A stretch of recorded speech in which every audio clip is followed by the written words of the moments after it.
Aurrekoan, asteburuan, ondunez, Iruñeko liburu azokan bueltatxo bat egiteko aukera izan dut.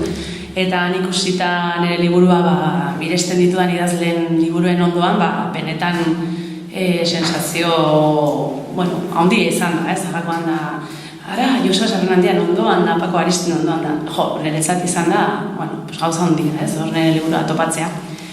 Nik betidanik izan dugu gustuko idaztea, nahiz eta inoiz naizen aritu serio hortan, ez da. Orain gogoeta eginda, konturatzen ez beti idatzi dudala oso nire buruarentzat, beti egunerokoak, bidaia kuadernoak, eta oso emozioei lotuta ere bai askotan, eskutitzak, eta gero, orduan nengoela blog bat ere irekin nuen, pixkat nire esperientziak eta kontatuta. Orduan beti oso emozio biziei lotuta eta oso neurentzat, ezta? Eta, agian horregatik, pixkat literaturaren bidea edo hartu nuenean, poesia idazten hasi nintzen. Hasieran batez ere poesia idazten nuen, gaztetan, instituto garaian eta universitate garaian eta orduan ere irabazi dituen sari pare bat hor Iruñeko hortan. Eta beti, gutxi asko beti izan dut gauzak idatziz kontatzeko joera. Eta, bolada batzuetan gehiago, beste batzuetan gutxixeago. Eta baneraman bolada bat luze xamarra idatzi gabe, gero, familia auki eta pixkat hor gauza komplikatzen direnean, baina beti neukan hor idazketaren arrori hor txe, ez da, eta beti zerbait gehiago egiteko gogoz, egia da. Eta orduan, duela pare bat, 3 urte heldu nion pixka berriro honi. Eta, azken urtetan gehiago idatzi dut, eta baina hala ere, hemen gaur aurkezten ari garen lan hau, aspaldi idatzea neukan. Aspaldi urteak pasa ditu horre gordetan, artxiboan, azkeneko bultzada edo bero eman gabe, lehen zirriborro bezala edo, bultzada hori eman gabe. Eta orduan, iaz, Ramiro Pinilla lehiaketaren berri izan duenean, berehala etorri zitzaidan hau burura, eta pentsatu nuen, berreskuratu nuen, oso ongi jakin gabe zer topatuko nuen orduan, nintzelako denbora pasatzen, eta enekin nindeuk ere gustoko izango nuen edo ez.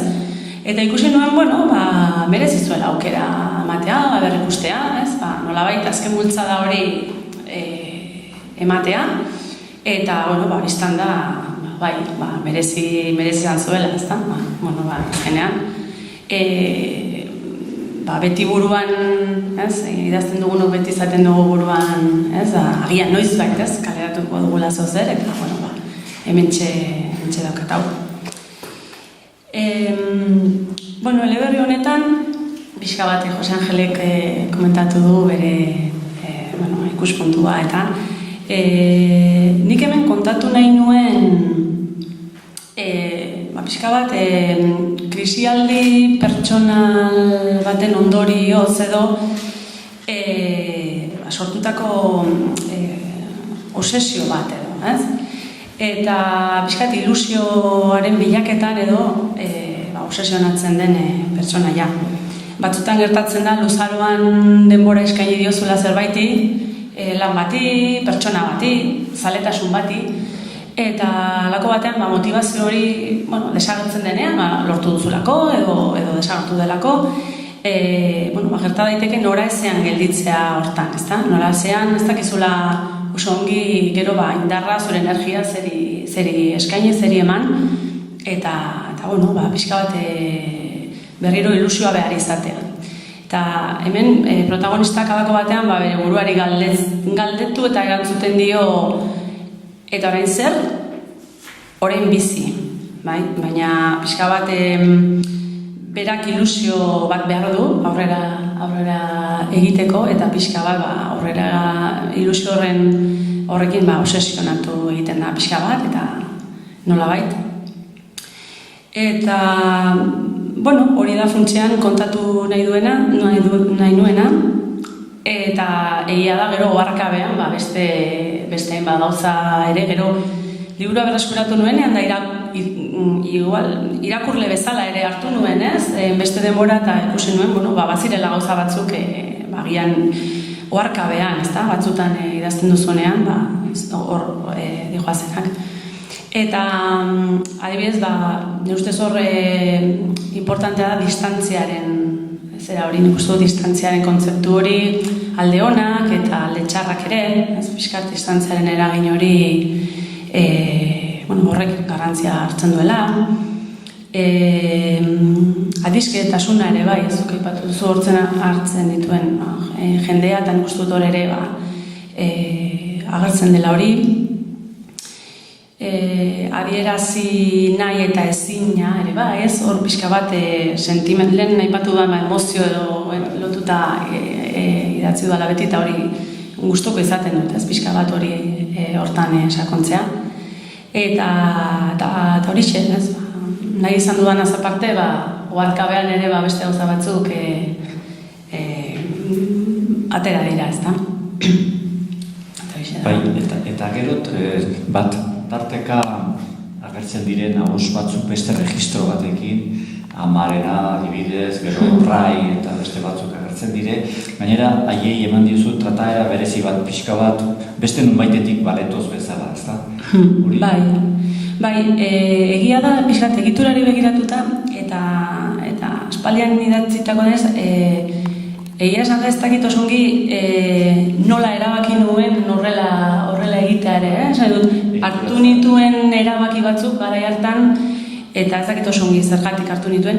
Segurazki, hasi nintzenean pixka bat, jolas moduan ere bai, jolas edo ez, experimentatzeko eta lako batean, narratzailea eta benga, oraina, ez dakit, pixka bat, experimentatzeko zera hortan, hasiera batean ez neukan inolako asmorik ere, ez, beste, eta pixka bat, bide hortatik pensatzen dut. Bai, askotan gertatzen da batean sortzen direnak eta ustekabean ez dakizula zergatik sortzen ez gizun aietxe girela egokienak edo interesgarrienak edo halako bazter batetik heldu balira bezala, ez da? Eta Amarena gainera oso hastapena ez da oso ongi kokatzen eta gero hartzen zara bukaera ez den ama baten ahotsa eta rezitadori eta personaiaren baitan oihartzunez entzungo balitu bezala.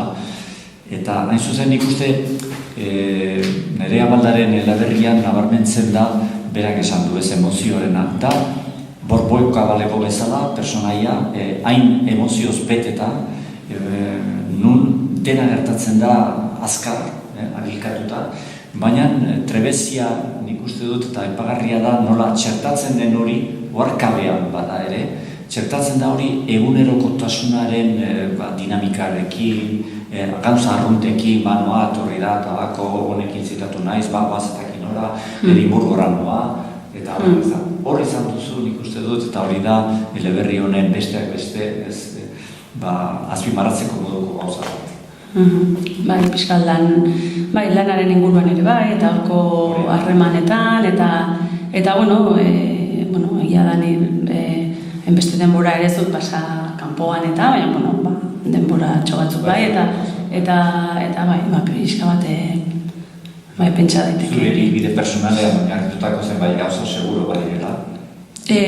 Bai, pixka bat, agian